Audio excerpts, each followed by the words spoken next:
Mr. Chigozie Obani joins us next as we turn our searchlight on security. He's a consultant of security as well. Thank you for coming on this morning. Thank you for having me. Well, reviewing some of the recent activities in spite of what the authorities say they put in place, do you think is commensurate with the kind of results we're seeing? No, it's not commensurate.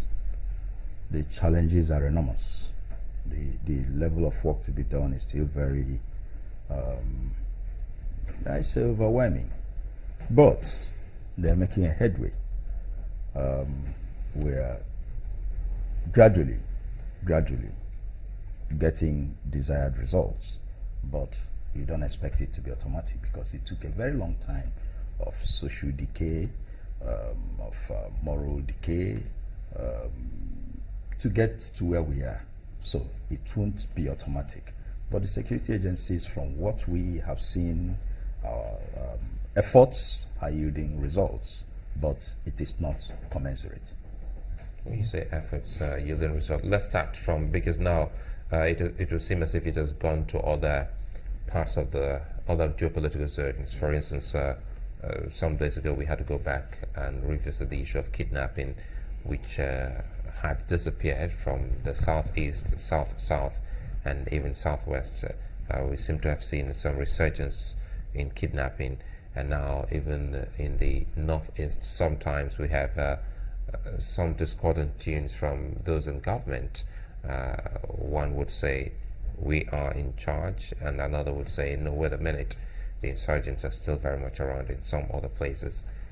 How does a Nigerian sit with all this information coming in from different quarters and sometimes under the same canopy like the party? Yes, I would like to use electricity supply as an example. In some parts of this country, some people will tell you they're experiencing steady electricity supply. And in some other parts, people will tell you we don't know if it exists. Crime had spread so much in this country. At a point, yes, we were looking at it from a universal perspective, even when it had hit, at the point it had hit the Federal Capital Territory. But as these successes are being recorded, certain areas are being liberated, and somebody begins to feel like, yes, we are, we can sing Uhuru at this time.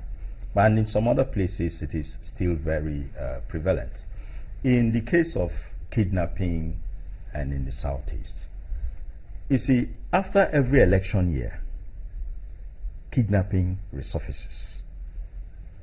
And I won't get tired of saying this, that political actors are largely responsible for this.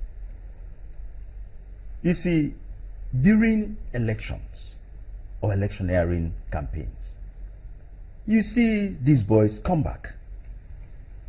Even those who had tried to look for something else to do would find that an opportunity to come and make quick money.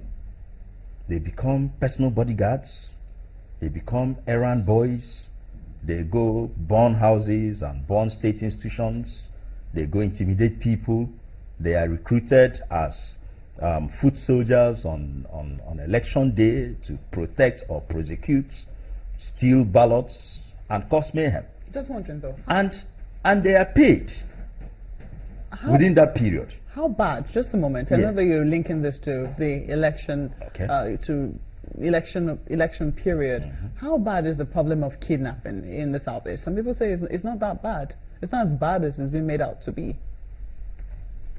When a human being is taken from his house or his office or on the streets, what else could be bad? Could be worse than that? A man is in his office and he's taken away. A woman is taken away, and family pay ransom. Is this still prevalent? So when you say yes, it is, and when you say how bad, do we have to wait? You see, this is the mistake we make. Until one senior government official, relation, or somebody close to somebody, who has contacts, is kidnapped, then it becomes news. But this until we got so bad in 2009, 2010, businessmen, traders, Even some health professionals, doctors were being kidnapped, and they quietly paid ransom. Some will run away. It became news when prominent people were being taken. So what we're saying now, let us not even wait until it gets worse than it is. Let us go to work and stop this. But then, this is a national problem. Yes, it's not a Southeast no, problem. No, it's not. And then the approach that is being given to it, I mean, we've seen how security forces and agencies, the police, have been intervening in this kind of matters. They tell you about the SARS that they've got in different areas. What kind of impact do you think they're making? Look at this impact. When we say Southeast, you can narrow down kidnapping or attach kidnapping to Southeast. Then somewhere else, you're talking about cattle rustling. Other places, it's Boko Haram. The question is, kidnapping doesn't happen only in the Southeast. No, I'm saying. So why you type as though this is where it is prevalent? There are comfort zones for certain crimes, and wherever these criminals assemble as their comfort zone, they commit more of it there. So that's the reason why criminal insurgency in the name of Boko Haram is somewhere in the northeast, so are we and then not saying, in the southeast or can we then say that the police are failing in their responsibilities in the southeast? They have overwhelming challenges. Let me tell you something that is very dangerous. When someone is picked up and a barrage of calls, pressure come on the chief of security within that locality to let go of this person. Does that happen in the Southeast? It happens. It happens. It happens. And it's a challenge to you. Investigate it. Chief security is under pressure to let go. Chief security who? No, I mean whoever is in charge of security in that locality. If, for instance, the commissioner of police, and he's under pressure to let go, and for certain exigencies he obliges, what do you think his men will do? Next time that person is caught, he's either killed without questioning, or he will harm the security men. So until political actors themselves detach themselves from this, we will not make serious impact. It will subside now. Soon after, it will come back. Why do I keep attaching this to this? When you bring these boys to aid, to work for you during elections, they are the ones who intimidate people, who threaten, who even go out to unleash mayhem. Win or lose, you're either back in your in State House or in your fortress. These young men, armed, are let go to fend for themselves because they don't fit into your system. Are these ones, some of them, are they known to the people? Everybody knows somebody. Everybody knows somebody. We live in communities, even in the cities. We know our neighbors. We can just pretend not to care about what is going on, but we know somebody. Are you suggesting there's a conspiracy of silence? Of course it is. And these are the reasons why these things get out of hand before we rise up to say no, enough is enough. In the days of Anini, somebody knew him, and he was somewhere. Until somebody said, hey, I want to see this man, irrespective of what happens. And they went for him. But Tijani Ahmed, somebody knew him.